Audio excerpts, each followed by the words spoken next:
Toy Adventures here again with another figure review.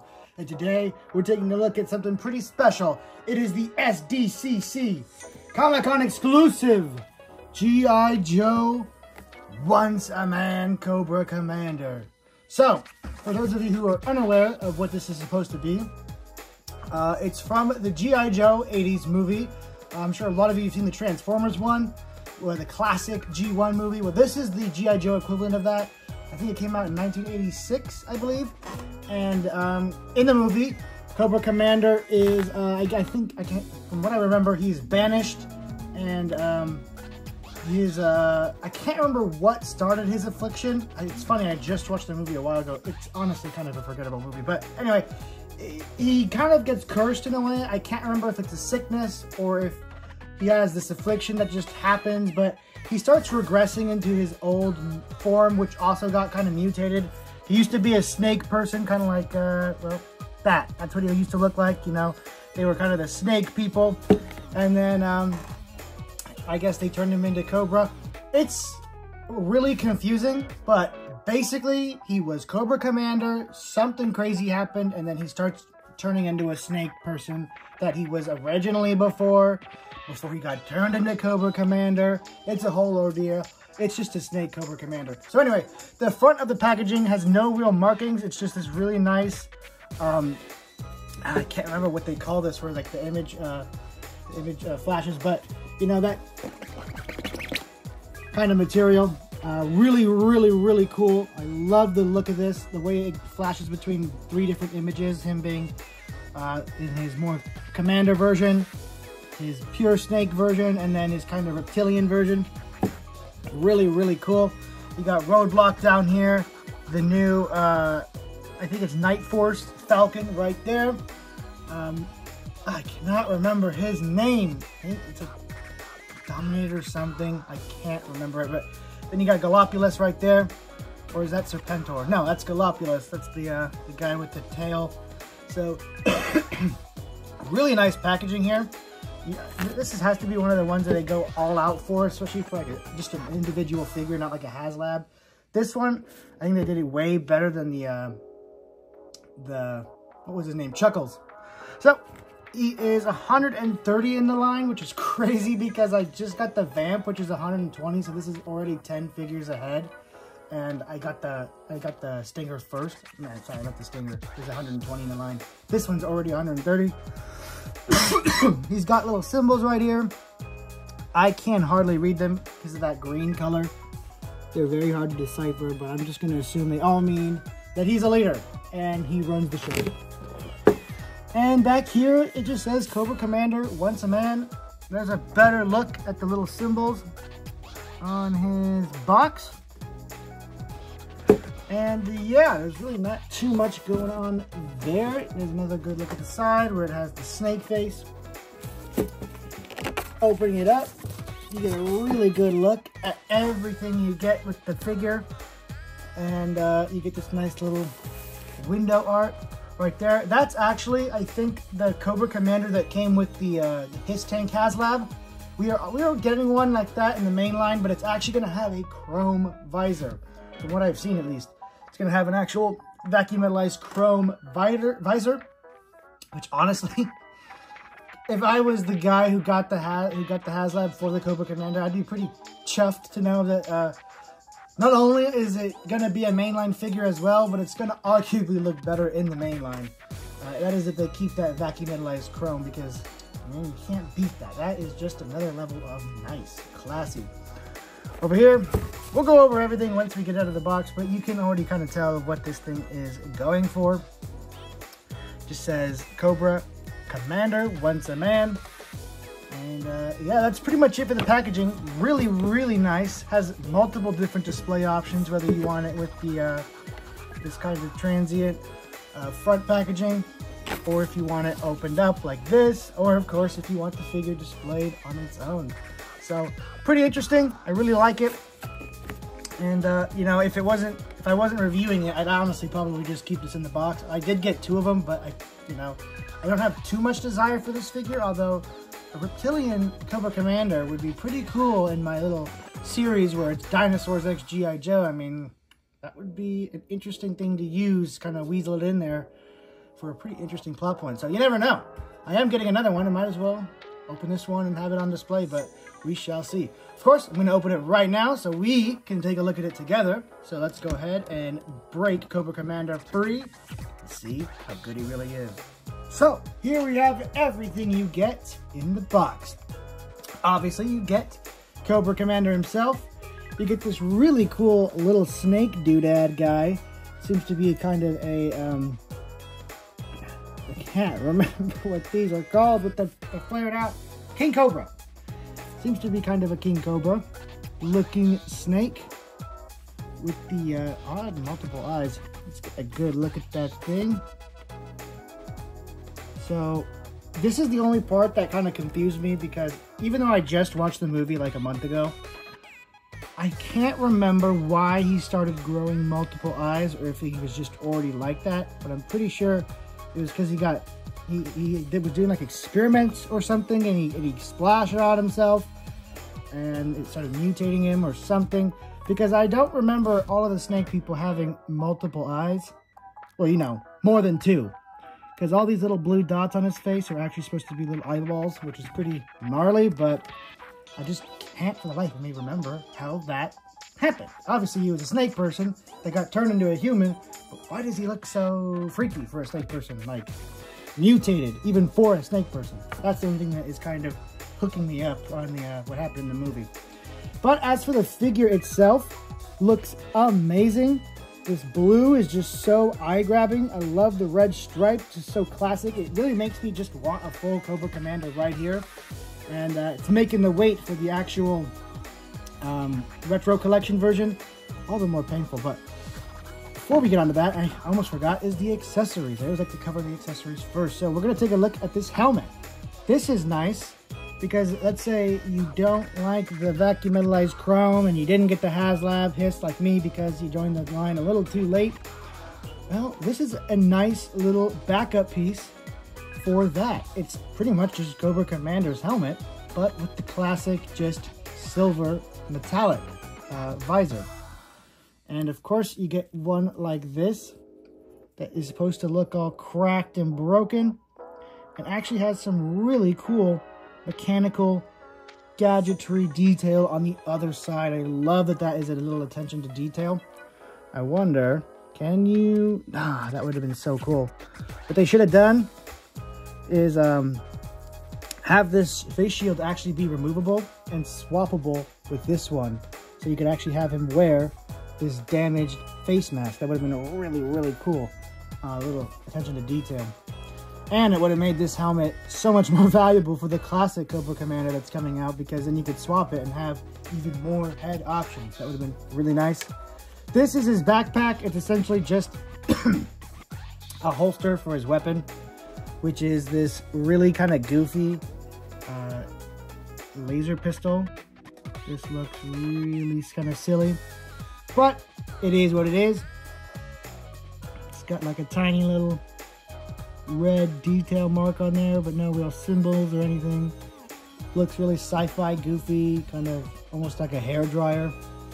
So I might give Coco a different weapon, or just not have him with a gun, because I don't think he uses a gun while he's in this form.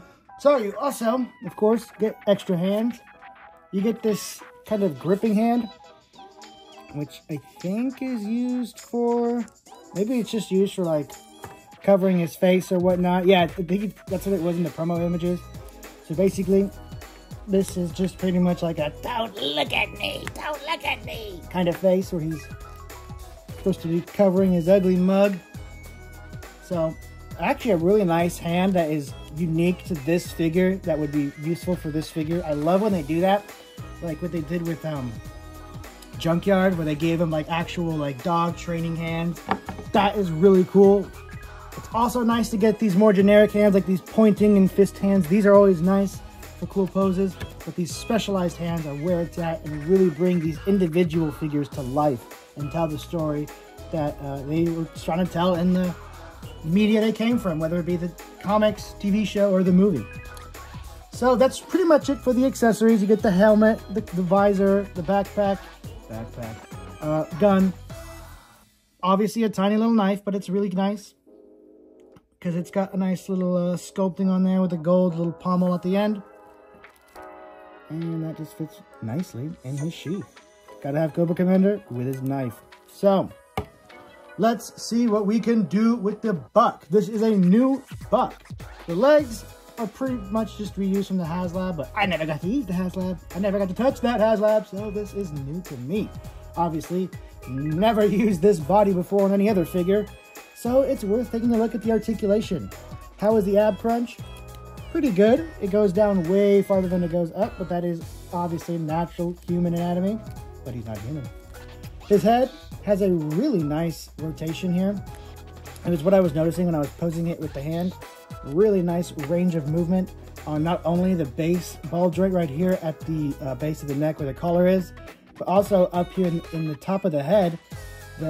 Those two joints get a lot of movement together, and it just feels like he has a little bit more like rocking side to side, maybe looking down a little bit more.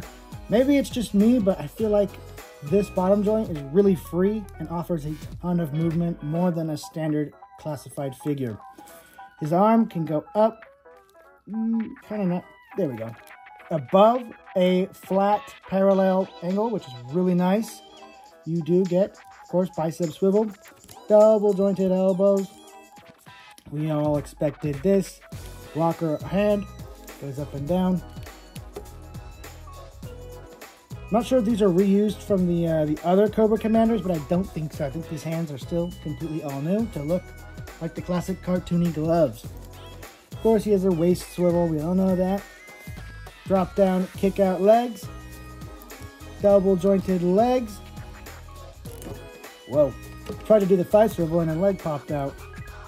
So maybe the joint connection could be a little bit better. Go ahead and pop that back in.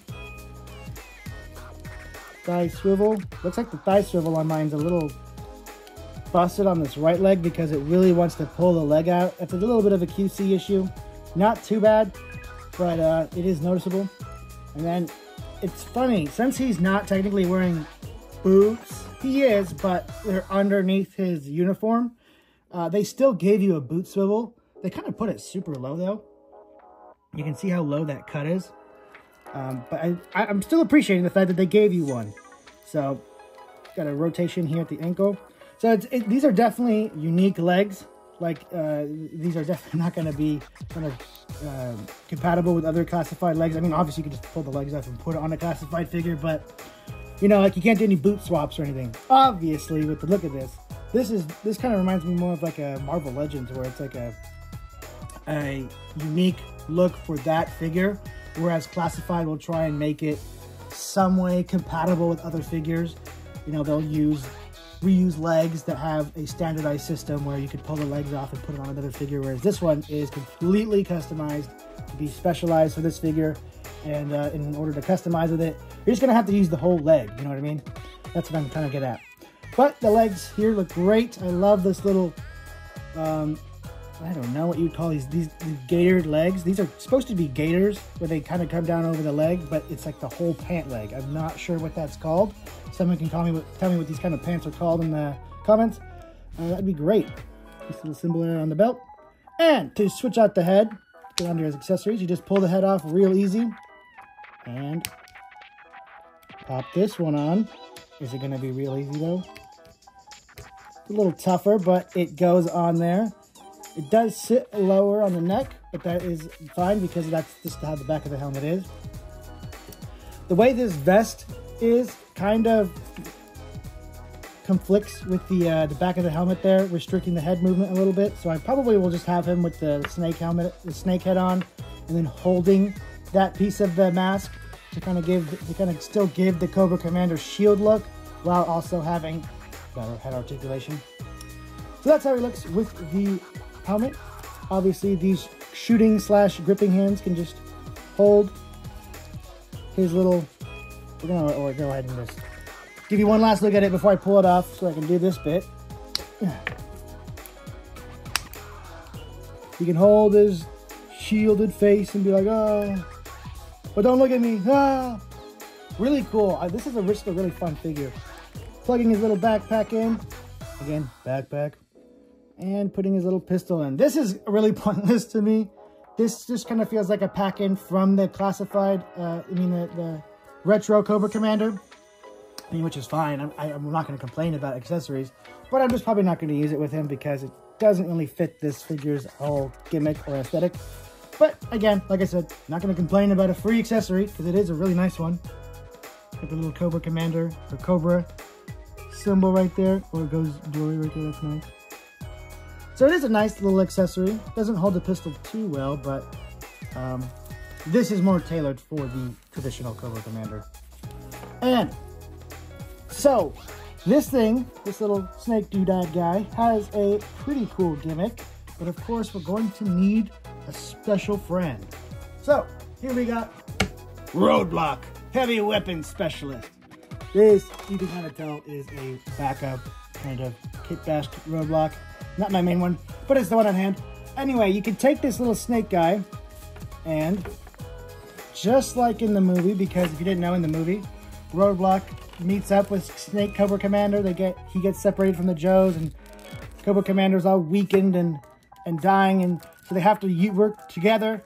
So you can get this little Cobra guy to wrap around Roadblock and lead him. Oh yeah, because Roadblock got blinded. I can't remember how, but he got blinded. So Cobra Commander's like, I'll be your eyes. Yeah, but he's got like 8 of them, so he definitely will be all eyes.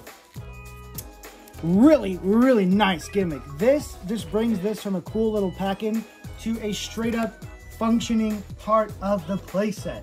This is its own figure. It's Cobra Commander that can actually interact with figures. This is an awesome, awesome little addition to the set and really brings this figure to life, adding not only detail to the set itself, but now you can display one of your bajillion Roadblocks that you've gotten in a unique way. You know, you can have your main Roadblock doing Roadblock things with a giant 50 cal, and then you can have one of your, you know, Cobra Island, Heavy Weapons, Tiger Force, you know, classified non-painted. There's a whole bunch of Roadblocks out there, and now you got an actual really good display option for at least one of them, you know. So that's pretty much all I had to say about this Comic-Con exclusive Once a Man Cobra Commander. I think it is a spectacular little set, and for diehard Joe fans, this is something they're definitely going to want, especially if you are a fan of that 1986 movie. I liked it for the camp, for the fun, because it's Yo-Joe, G.I. Joe, but as a movie, it is pretty bad. Pretty dog water, and not a great representation of how cool Joes can be, but it's classic. It's just so classic. I can't bring myself to actually dislike it. It's just one of those guilty pleasure kind of movies. But anyway, I'm going to go ahead and give this set a 9 out of 10. It is pretty much everything you could want from a Once a Man Cobra Commander. A really unique figure that I don't know if they've done before this. You guys have to let me know. I'm not a super expert on all things G.I. Joe figures, so I'm not sure if they've done a Once a Man before classified, but if they have, it's obviously not that popular because I haven't seen it yet. So, a really, really cool bringing life to a really obscure moment for, a popular character. So, nice that we finally get a nice representation of it. One more time, I'm going to give a good look at that head because I don't think I actually gave a good enough look at the face. And it is really cool. It is kind of incomprehensible from afar, so you do need to get close to really start deciphering the details. All these different eyeballs and then the teeth not being that well sculpted kind of make this thing kind of hard to decipher. So I guess part of the not being 10 out of 10 is the face sculpt is a little on the shallow side. It could be a little bit deeper and more defined just to really help with all those crazy individual details stand out more instead of just looking like a bunch of paint speckles on the face. But yeah, I still really like this figure. I think it's going to be really fun displaying and posing it. I know I planned on keeping it in the box, but once you get it in your hand and you start messing with it and seeing its potential, your tune changes real quick. Anyway, guys, thank you all so much for watching. This has been Toy Adventures, and I'll catch you guys next time. Peace!